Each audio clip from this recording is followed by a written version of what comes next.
Hey, awesome. Welcome. Hey, Big Scooby. What's going on, guys? Let me know just to make sure everything you can see everything, you can hear everything good.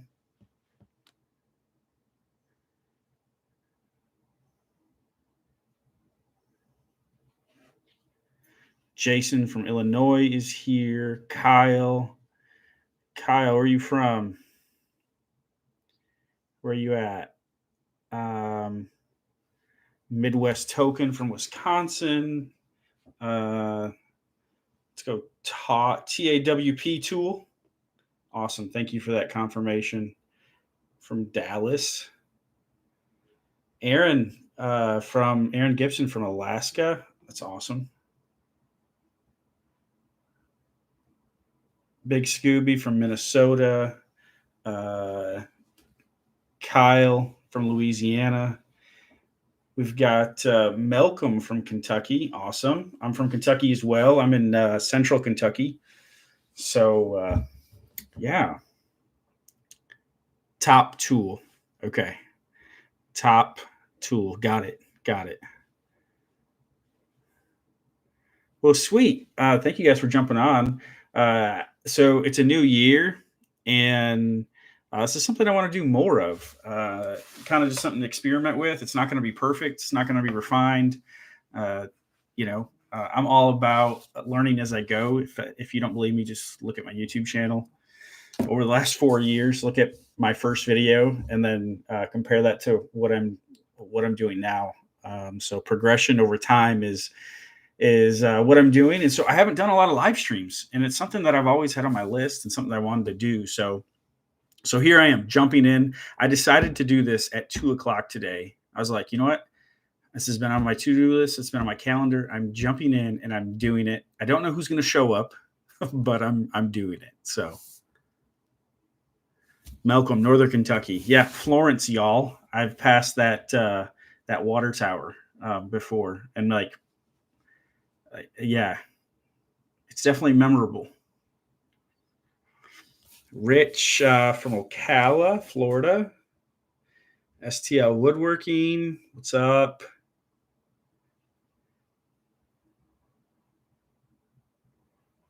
Yeah, Kyle, that's the whole goal is just live chats, and I know this is kind of still like one sided, but still we can chat in real time, and I feel like that's one thing with YouTube. It's like with long form videos is it's just so hard.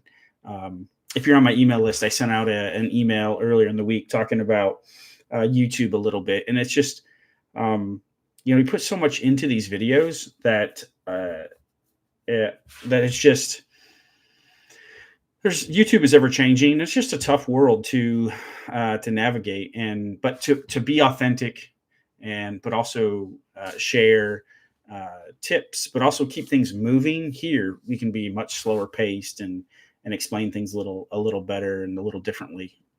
So who else we got in here? Rock Hollow Custom Creations and CNC from upstate New York. Welcome, Jeff. Jeff Benedict. I recognize the name. We've had a couple emails back and forth. Uh, Welcome from South Mississippi. Is it cold down where you're at? I think the cold is gone down that far south, but it might be warmer by now. Let me know. We got Bean Creek Woodworks, Michigan. Awesome. If you've been here for a while, you probably know that I'm originally from Michigan and I don't have a Kentucky accent. But some people, when I go back to Michigan, people think that I have a Kentucky a Kentucky accent. There we go. But yeah, I was born and raised in Michigan, so I've been in Kentucky now for 10 years. Yeah, so it's been a while.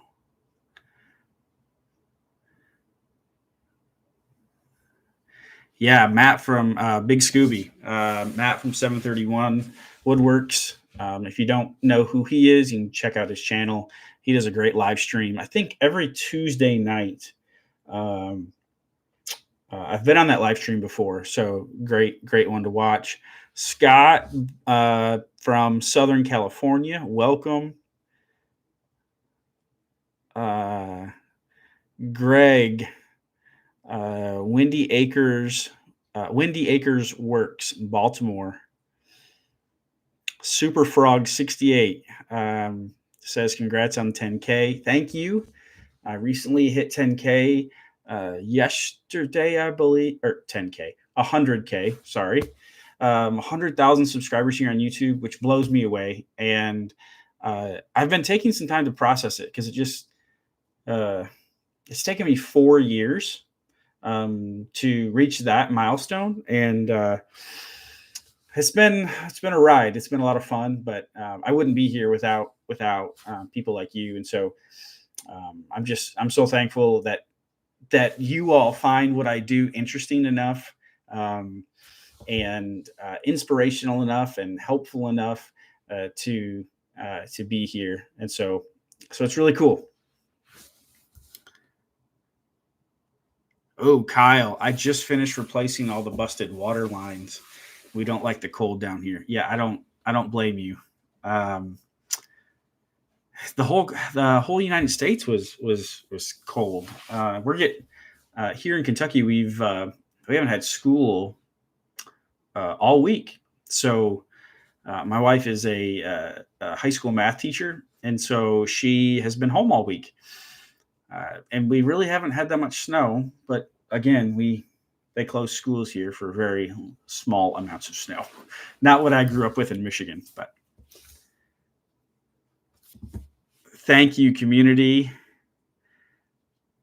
Thanks, STL. Greg, daughter went to the University of the Cumberlands.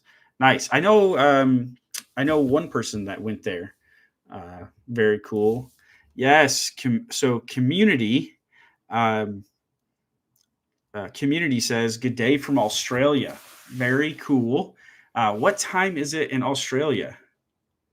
Uh, my guess is like 10 a.m., but let me know. Uh,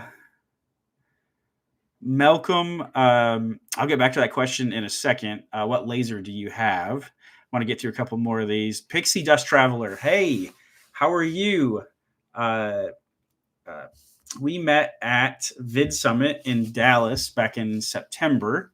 I hope you're doing well. John Grubb, hello from Arizona. Cool to see you going live. John, your products are fantastic, and you do a great job. So if you guys aren't following John on Instagram, I think you're mostly active. You can check him out there.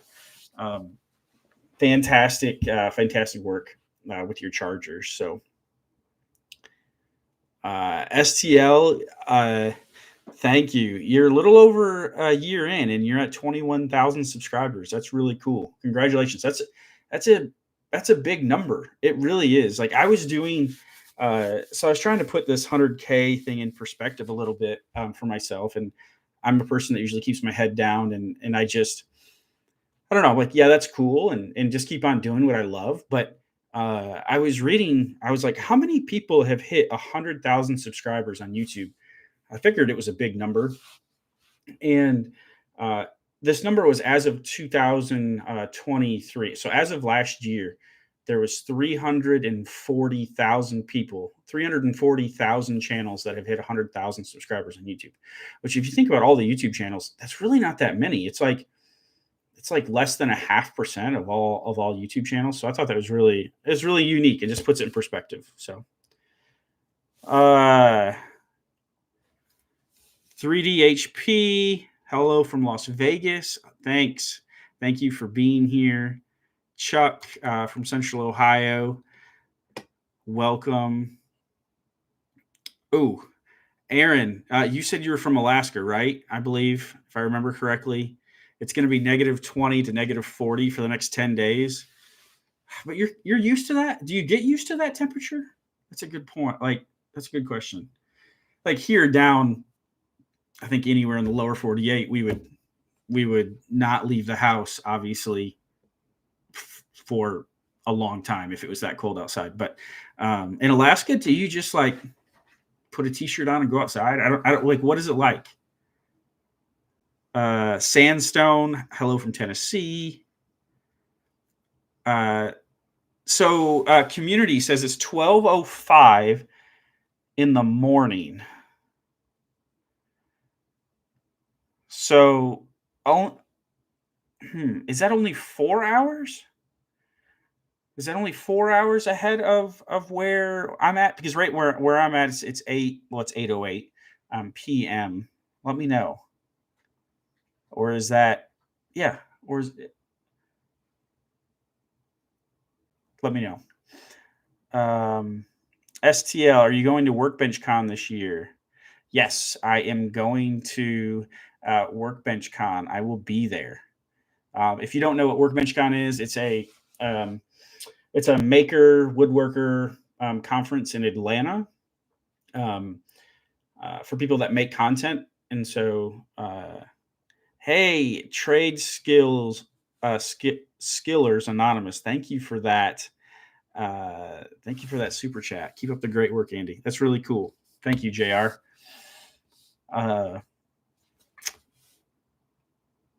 731 is in the house. I was just talking about you, Matt.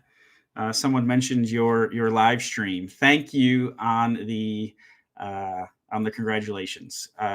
If Matt Outlaw with 731 Woodworks is a great inspiration, he's been a great encourager and inspiration to me. So thank you, Matt.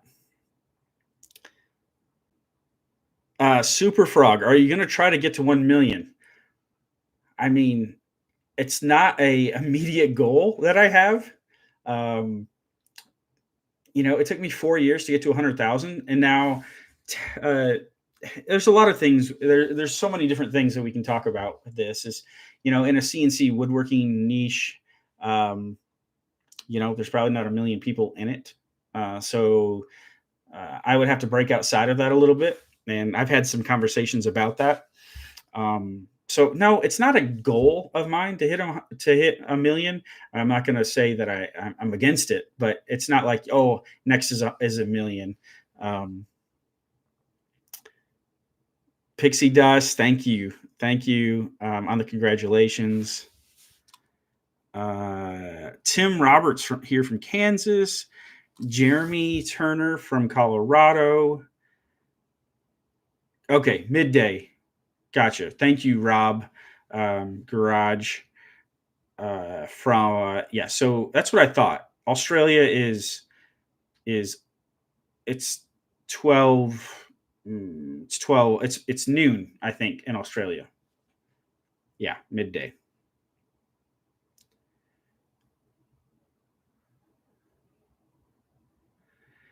So we've got welcome, Carlos. Carlos, where are you viewing from?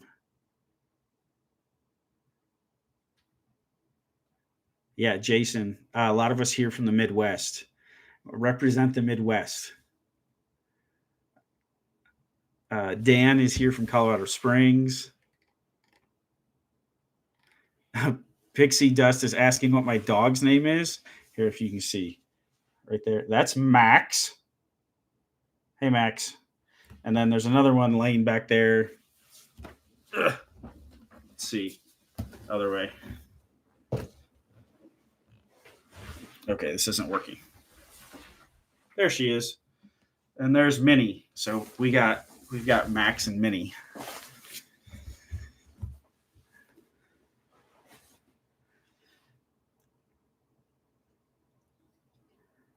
Cool. Yeah. So one cool thing about these live streams is it brings all all the viewers, all the subscribers for my channel together. And so feel free to connect and don't share any personal information in a live stream. You shouldn't do that. That's not what I'm asking. But if you see anybody, it's a great place to build relationships and network. And so yeah, pay attention to that. And I think as I'm doing more of these, like you see the people that show up from time to time, and get to know each other more. I think it's really neat that way. I'm all about networking. Uh, there's great power in networking for sure. Carlos, Boulder City, Nevada, welcome. Another one from Desert Dirt from Arizona. Thank you for the encouragement. Joe, yeah, all the Midwest people are dealing with negative wind chill and can't get into the shop. So I am still working out of the garage, which is fine. And we have a 2-car garage, and where I film most of my videos now. I was in the basement, but honestly, the basement is an absolute disaster right now, and I have to move things out of the way to get to tools, and it's just not ideal. That's going to change. We're working on that. But the shop, the garage shop, I have a mini split in it, but it cannot keep up. The garage is not it's not insulated, and so yeah, it was like 20. I think it was down to 25 in the shop at the coldest earlier in the week, and that was with the mini split running. So very cold here. Dave from California. We've talked one-on-one before. Thank you for being here. I hope you're doing well, and I hope you've taken the plunge. And let me know if you've taken the plunge on selling products online. I know we talked about that. So.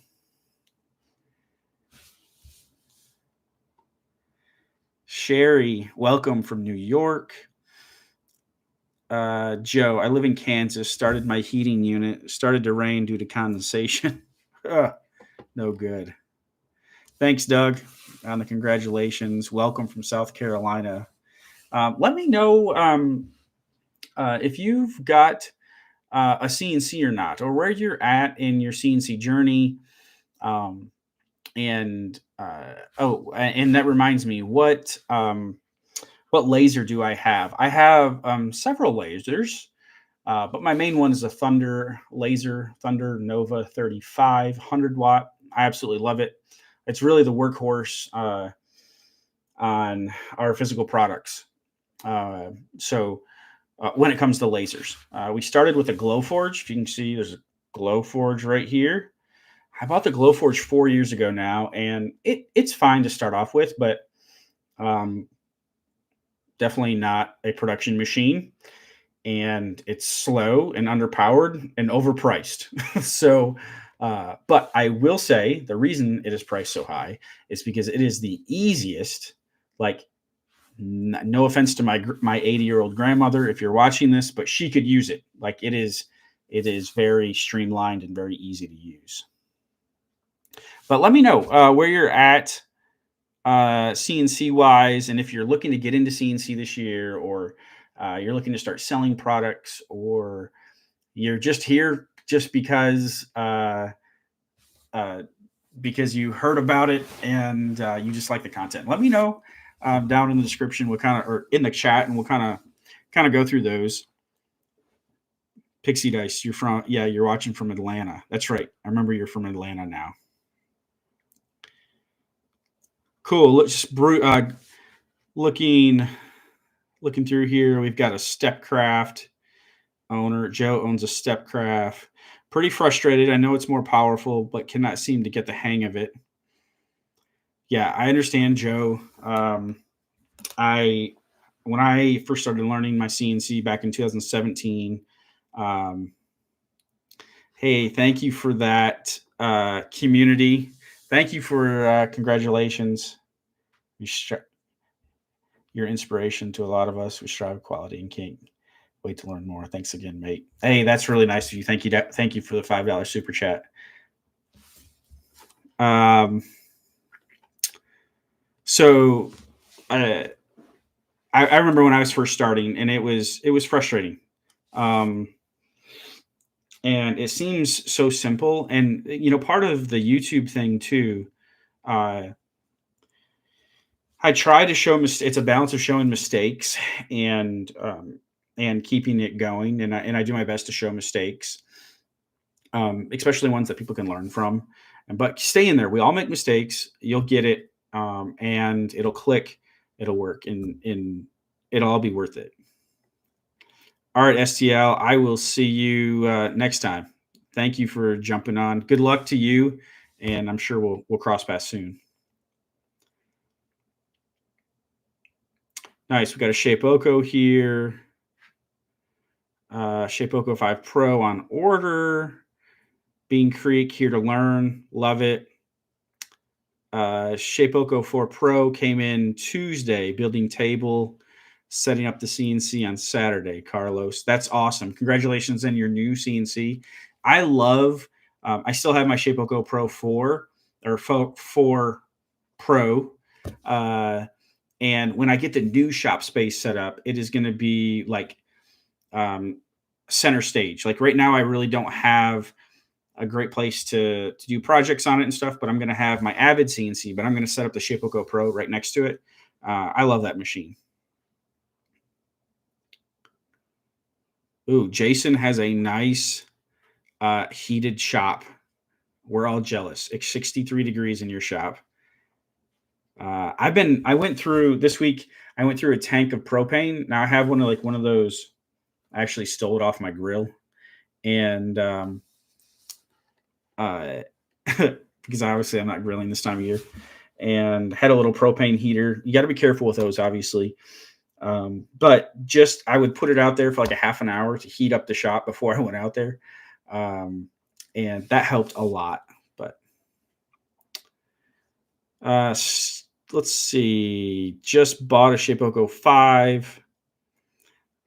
Doug just bought a Shapeoko 5. Scott Burton has a Onefinity Elite. We'll be here Wednesday. That's exciting. That's awesome. B, welcome, B. Okay, I'm scrolling back up. B Jones is here.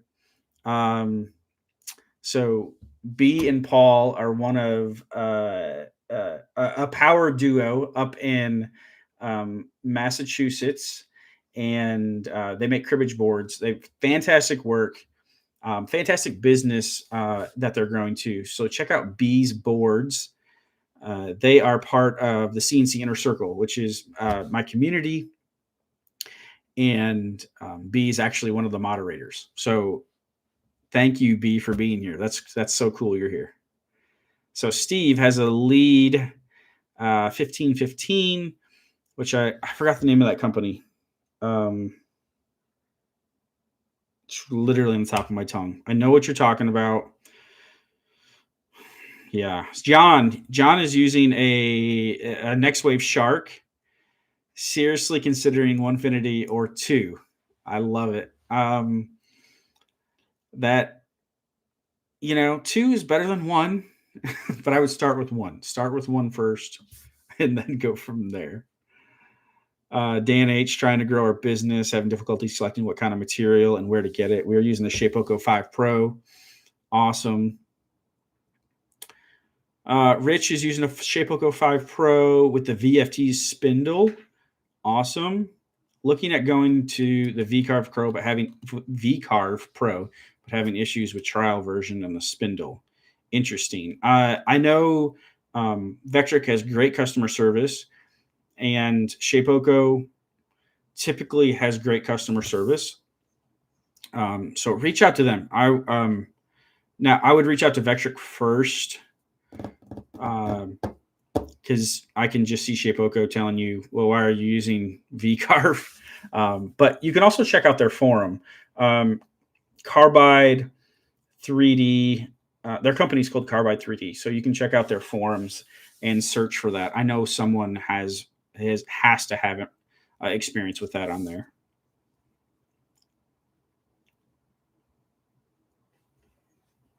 Awesome, thanks, Jason. Glad you're here.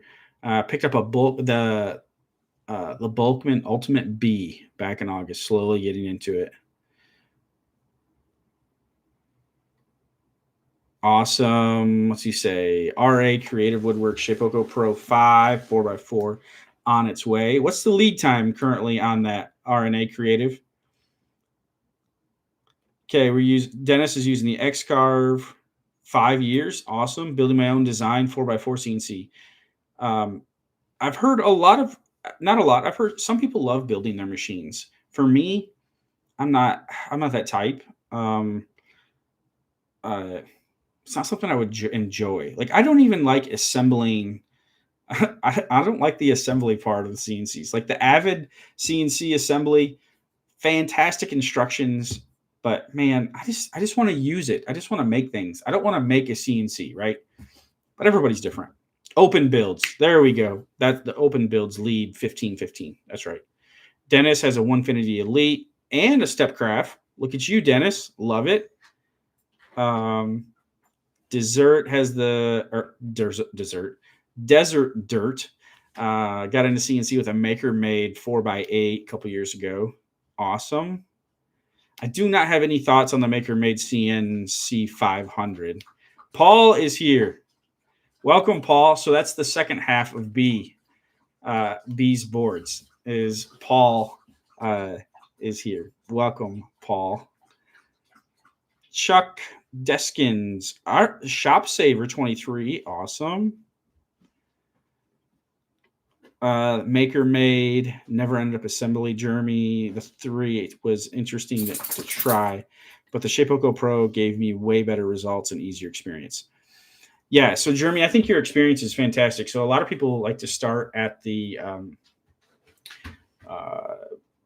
Jimitsu is a popular one. Jimitsu 3018, which is just a really small, inexpensive, like $200 or $300 CNC. I did a video on one similar a year and a half ago. And so those are great. You can learn the basics, but what I've learned and my opinion on it is it's more frustration. Like if you're leaning toward it, I guess it depends where you're at.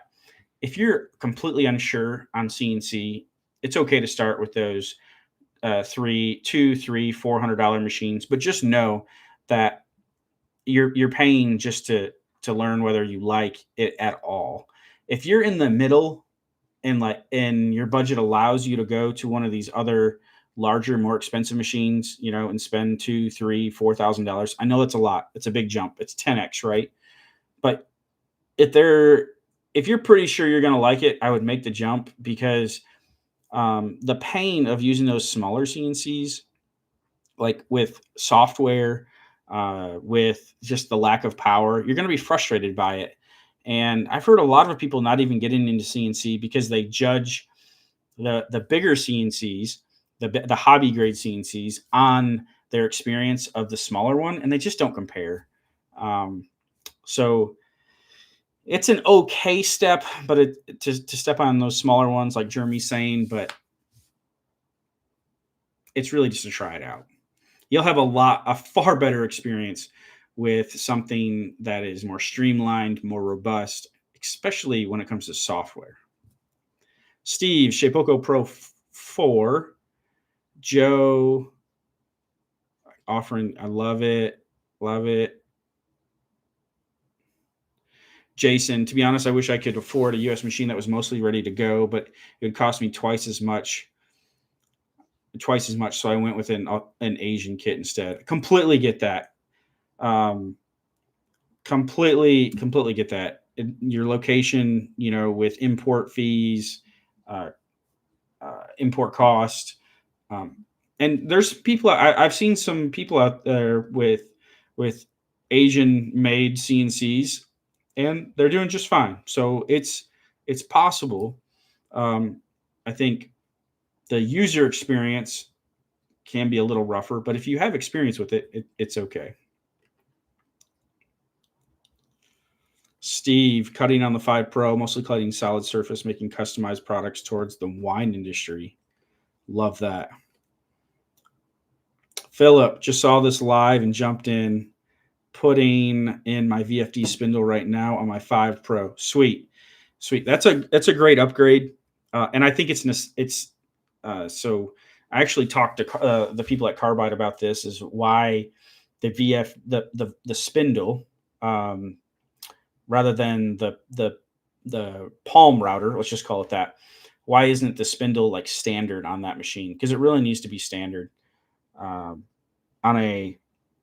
it really has to do with just price. Because I think that VFD, if you go through Carbide, I think it's $750, which is pretty steep. But to take advantage of the 5 Pro and the ball screws,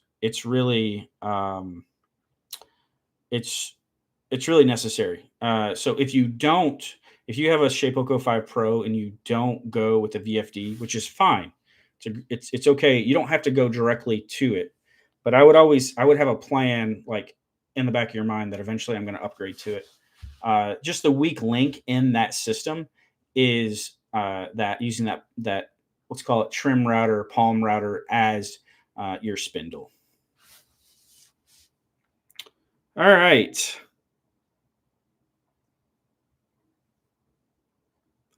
We got here. I'm reading through some of these, trying to get caught up. Dennis Huddleston says, "Why does it seem that a lot of CNCers are going to lasers?" Now, I'm sure everybody has a different reason. Um, but so the craft fairs that I went to 5 craft fairs this year, and I went to 5 craft fairs last year. Some of the same, some different. Like there was some overlap from year to year. And then the year before that, I think I did 3, and then they kind of trickled. Then there was COVID, and then before that, I did like 2. Anyways, the reason I share that is because there is a drastic difference in the amount of lasered products out there at these craft fairs, and you can tell there's just a huge laser boom going on right now, and you can tell that with the new models of lasers as well coming out. I think laser technology is just rapidly progressing. Um, so why are CNCers going to it? One, the ease of use. I think the barrier of entry is lower. It's cleaner. You just have to deal with fumes and exhaust. You don't have to deal with like sawdust. And personalization and customization are easier uh, with a laser and quicker, just because you're burning the wood and there's contrast. If you've ever tried to engrave with this, which I have, I actually did this yesterday on a project. If you engrave text on something with a CNC, you're physically removing material, and so you have a void there, which leads to additional questions. Are you going to fill that void with something, epoxy, CA glue, something like that, or are um, are you going to leave it and then you don't have any contrast? So that engraving depends on the wood, doesn't stand out a lot. With a laser, you're burning it, right? So there's darker and light. So there's just more of a contrast, especially on lighter woods. So that's kind of my take on it. I also think not that lasers are a fad right now.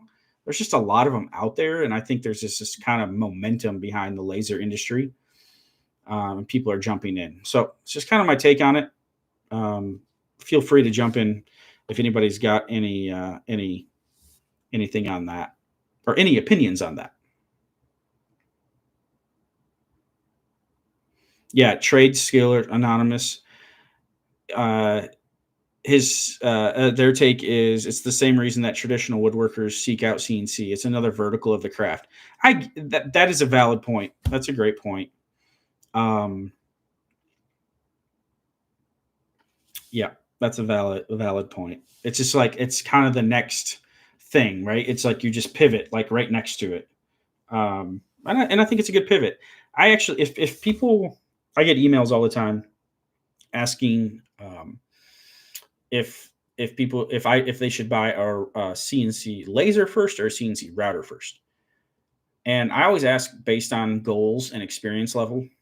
Uh, and if you don't have any experience at all, and you just want to like you're just interested in CNCs in general, I kind of push people to lasers first because the learning curve isn't as steep, uh, and it's just easier to get into. And the skills that you learn in laser using a laser are transferable to CNC.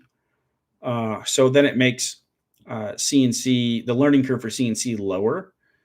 Now, I'm not by no means am I saying everybody should go that route. Um, but if you're kind of indifferent between the two, then that's the way I recommend. If you're a woodworker and you have a wood shop, and you want to continue to work with, like you consider CNC woodworking, 100% go with a CNC router, because you can do a lot more quote unquote woodworking with a CNC router than you can a CNC laser. So, all right, let's move on.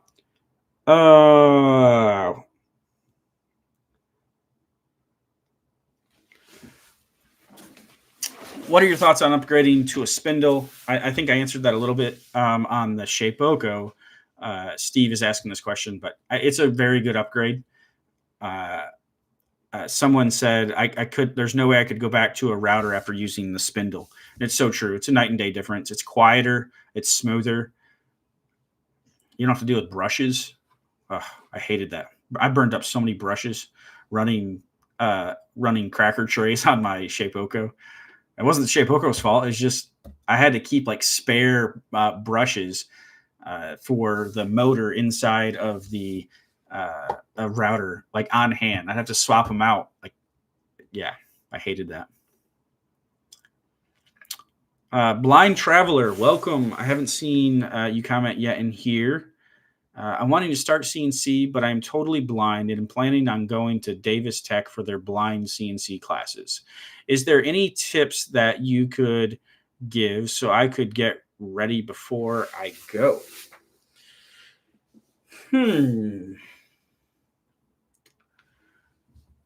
I would say, it depends. Like CNC is a big world, and I think it's a really, really cool world. One of the channels that I watch that's way above my head, and I watch it to learn, is Titans of CNC, and they are a true like CNC machining industry, like machining metal parts and like industrial CNC machining. And so it just depends on where you, uh, what kind of program it is, and um, uh, CNC is such a vast world. So I'm excited. That's really cool. I'm excited for you. Let us know how it goes. Have you added a laser to your Shapeoko? I have not. Joe says he's picked up the Laser Pecker 4 for on-site custom engraving, trying to give me an advantage over others who cannot personalize that day. This is a great topic, Joe. I actually have this on my video list. I think it's a great idea. So if people don't know the Laser Pecker 4, you can look it up. It's a portable laser, and the idea is that you can take it with you wherever you go and personalize on the spot. That's really cool. I know Paul and B are doing something similar. They just picked up a portable laser. The long mill, MK2. Corey is asking what my opinion is on the long mill. The long mill. So I will preface this with I've never used a long mill. I've seen videos, I've heard other people that have used them, but I firsthand have never used a long mill. And I hear a lot of people as an entry level. I think it's fine. I think it's more of a, from my view, it's more of a kit than, like, say, Shapeoko or Onefinity has moved to. Shapeoko and Onefinity are kind of the leaders in the hobby, right? They're kind of the main ones, at least in my world. There's other. I mean, Stepcraft is up there. There's a lot of different ones, but Onefinity and Shapeoko here in the States definitely dominate. And the long mill, I know there's more assembly, there's more parts, like sourcing. I know there's more customization. But I've seen people use it, and obviously it's fine. I know software is another thing. So there's a reason why it's half the price is Shapeoko, and it's half the price of Onefinity. So not that it's half the quality, but there is a reason why that's the case. All right, you guys are killing it. I plan on being on for an hour, so we've got about 20 more minutes. So if you got any questions let me know. So I can get them in here. Jeff Williams is Michigan by Florida Snowbird.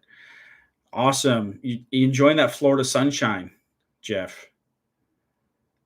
It's very common growing up in Michigan. Like not that everybody does it, but it's very common to like the thing you do is go to Florida, right? So living in Kentucky, the thing you do is you go to like the panhandle of Florida, right? That's where everybody goes for spring break. And so, yeah, I've made many of trips to Florida, driving straight through from Michigan to Florida. That was a very common thing.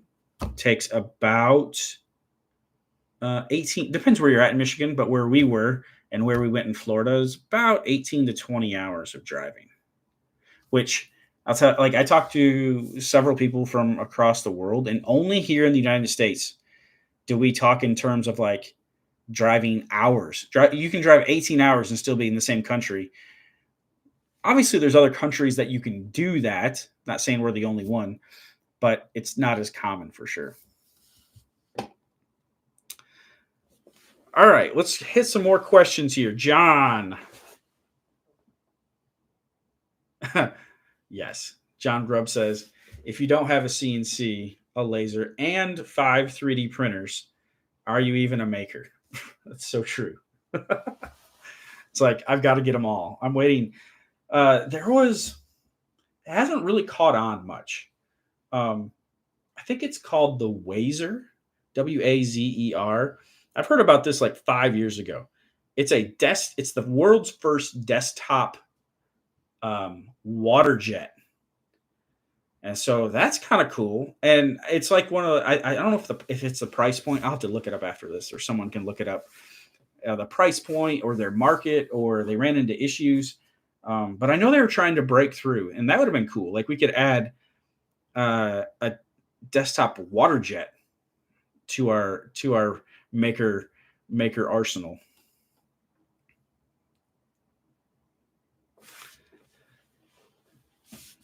All right. Community says noise, space, and learning. People are lazy, and lasers are for lazy people. I mean, you can look at it that way, but I wouldn't say all people with lasers are lazy. But that would be some good marketing, though. Like, maybe you're insulting people. Like, the lazy laser. We need to coin that phrase. 6 feet. My Shapeoko 3 CNC has been chugging along for years now. I love this. Would like to upgrade, but won't until this one finally stops working.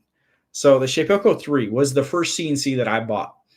This was a lot of you were out like doing the same thing, or have done the same thing as I did. And I didn't know anything. I was looking around, and Onefinity didn't exist at the time. It was basically between the X-Carve and the Shapeoko. And I went with Shapeoko. No one recommended it to me. I just went like based on looking at their sales pages and watching videos, and I was like, you know what, Shapeoko is superior, and I still believe that is true today, especially at the time. And there's actually some history. I don't know if you know this or not, but so I don't know exactly all the details. You can look them up on the internet, but there was actually a split between Carbide 3D, the maker of the Shapeoko, and X-Carve. And so they used to be the same company, and then they split. And from my point of view, it looks like X-Carve they didn't, when I was looking for a machine, they hadn't improved their design, and Shapeoko had. It was definitely the superior machine at the time, and I still think it is, but it is interesting. Juan from Dominican Republic. Thanks, Andy. What is better for business, individual personalization or bunches? Whew, it's a tough one. It's a tough one to answer, just because it depends on your market. But I would say, sorry if this microphone, I'm rocking back in my chair. I apologize. Um, I would say, depends on your market. If you can sell in volume, usually that's going to be at a lower price. Uh, Custom work is more time consuming. The key with custom work is demanding a proper price. Why I got away from custom work, like custom one off signs, was because it was time consuming and the return on investment wasn't there. Meaning, my time wasn't worth what someone was willing to pay. Because at the end of the day, the market determines what someone is willing to pay. Um, it just wasn't. So I went to the wholesale route, and it was a mixture of two. Honestly, if I'm gonna take the cop out answer here, is both. Any and all jobs you can get, especially at the beginning. You and sometimes your custom work turns into wholesale work. All right, let's get into something.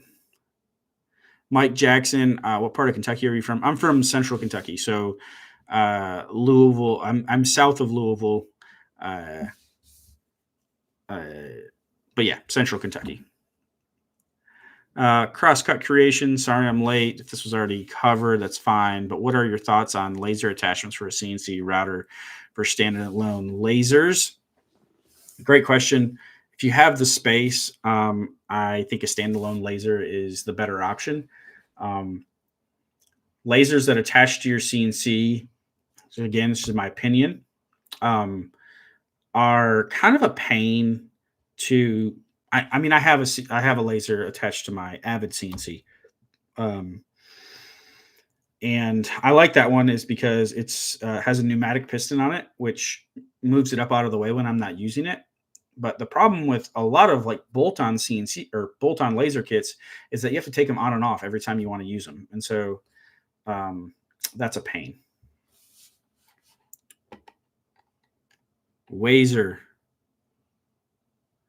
Joshua. Okay. Wazer seems cool, but I hear it's the Glowforge of water jets. That's interesting. I know it is pricey. I know it is pricey. Uh, Dennis Wazer. Wazer's $10,000. Wow. No wonder why they haven't caught on. uh, so Corey M, your opinion on bits online to use, i.e., brands, site to visit. Well, you should always use Andy Bird Builds Bits. I have a couple bits. I have 6 bits that I offer for sale on my website, um, and I source them here in the United States, and they're a good middle ground.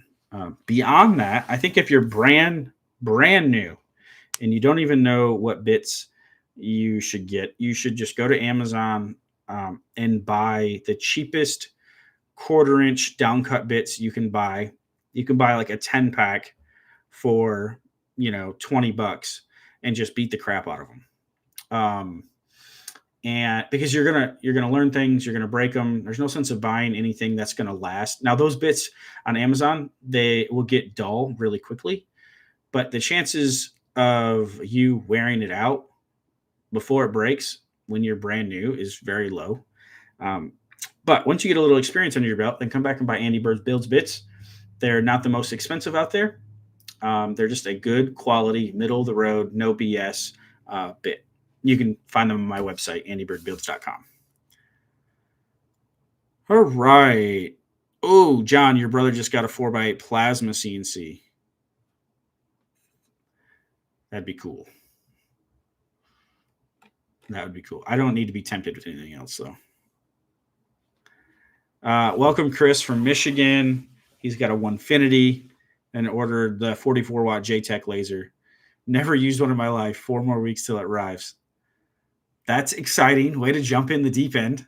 It'll be great. It'll be great. Those JTech lasers, the 44, they just keep compacting these lasers in, and pretty soon these diode lasers are going to be 100-watt diode laser, and it's just going to be crazy.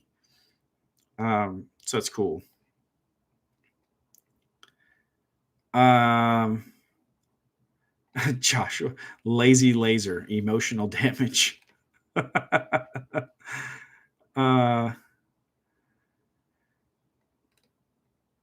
if I create trained bunch of CNC printing stuff on my page. Cool. BC Strings, welcome. You've worked with some big CNCs. That's awesome. If you got any knowledge you can drop, let us know. Rich Tapper. Shit. Yeah, Jeremy Turner, Bitware is real. Learned real quickly going from playing with ply, pine, and cedar to maple and oak. Dang, they wear out quickly. They can. So, Jeremy, with your one thing that'll help is, and you might already be doing this, but uh, dialing in your feeds and speeds. Now, I am not a proponent. Now, who was that? BC Strings. Probably going to yell at me for this, but when it comes to wood, I do not worry about chip load. Chip load is very important. Hey, Shannon. Welcome. And chip load is very important when it comes to industrial machining and metal, and it's important in wood. But on the level that we're doing it, honestly, it's not worth it, especially if you're using a spindle where you can track RPMs, and we're starting to get there. Uh, but basically, the eye test is good enough. You want to be making as far as your spindle speed and your inches per minute, you want to be making wood chips and not fine dust. So if you're making fine dust, your bits are going to wear out quicker. If you're making something that, like, I'm not talking about giant like wood chips you can see in a landscape bed, but if you're making something that looks more like a chip than just like ground up like coffee grounds, then your bits are going to last longer. So the number one enemy with bit wear is heat buildup. And when you're grinding those basically those chips or those dust particles into like fine particles, heat builds up, and you're recutting a lot of chips. So if they're really fine, that means you're recutting a lot of chips within the new cut. So with all of that, obviously your bits are going to wear faster. So make sure you're cutting chips and not grinding fine dust, and your bits will last longer.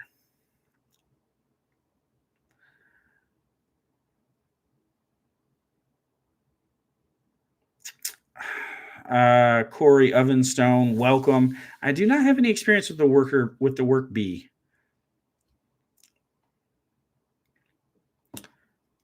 Kevin has a Millwright Carve King. And then your Onefinity comes next week. I should have waited on laser.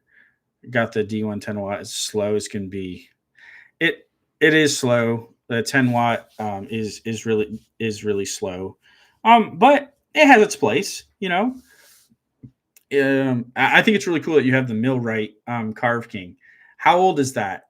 It's like 10 years old, or is it one of the newer ones? Because I there's someone in the inner circle, and I keep talking about the inner circle. So all the inner circle is uh, our exclusive CNC group, and we talk CNC business all the time, every day. It's hosted on Discord, and then we have a monthly live stream, like true live stream, where we can talk face to face. And so, anyways, there's someone in the CNC inner circle that bought a Carve Right like 10 or 12, probably 12 years ago now, and he actually got it out and used it, which was really really cool. So, oh, newer one, you got it in May. That's really cool. I have to check it out. The King 2. Okay, do you like it?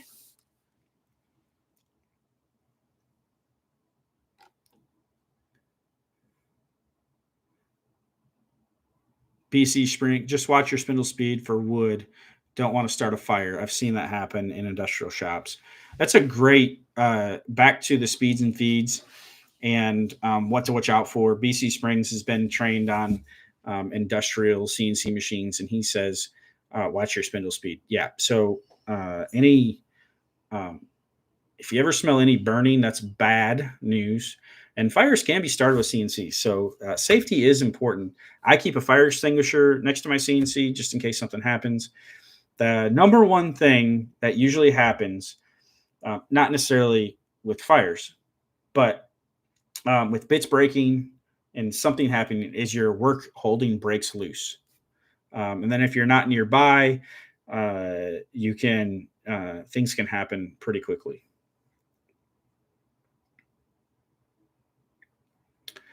Joe asks, "What bit do you use for HDPE?"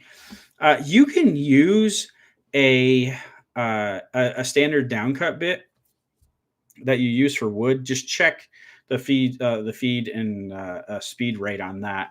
I don't. I have it somewhere. I just don't have it off the top of my head. The other thing that people like to use with plastics is an O flute bit. I've used one once, so I don't have a ton of experience with it. I've cut HDPE twice, something that's on my list to do more of.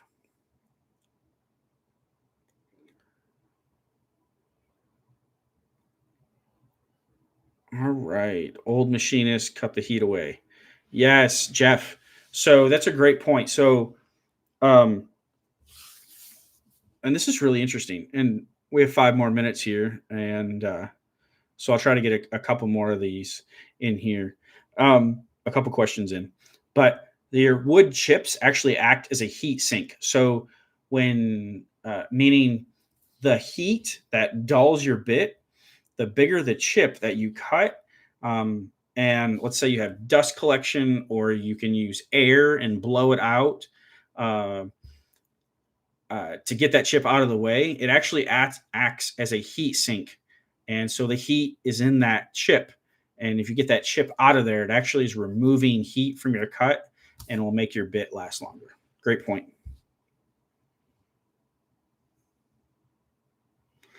Suns out, guns out. How often should your collets be changed?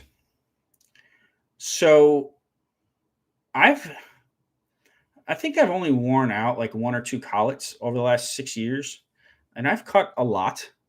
Um, but I've changed more collets than that because uh, I broke two or three of them. When I say broke, um, I've had a CNC crash or something, and they've got kind of bent or they got loose. Um, and didn't grip the shank of the bit correctly anymore. But I will say there are it's pretty hard to wear out a collet, but I will say that there are better collets than others. Uh, it's kind of a minor upgrade. It's not going to be like life changing, but you can get like higher tolerance machine collets if you're ever looking to replace them.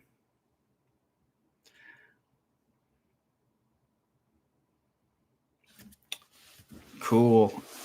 Cool. John says, "Oh, flute for sure. Move it fast, and it will do well for you." BC strings. Thanks. Work holding is a big thing to watch. Your vacuum system clogging of chips can mess up your work. That's so true. Kevin, yeah, thank you for being here tonight. Yep. Yep. The heat builds up in the chips that's being ejected out. Great. You said it better than I did. Keep your collets clean. That is a great point. Always clean out your collets. So dust. I remember. So I'll end with this story here. Um, this is probably 2019, which is 5 years ago now. Had about, I don't know, maybe a year of experience, and I was cutting on the Shapeoko. I was cutting walnut, the walnut cracker whackers, as they're referred to now, and they. So I was cutting the profile cutter on the outside, and my bit kept getting deeper. Like as it was cutting around, it was like getting slowly deeper, and I could not in it. So I stopped everything, restarted it, obviously because I lost my Z height, and reset everything. And it did it again in a different spot. But then I'm checking, okay, is my Z axis slipping?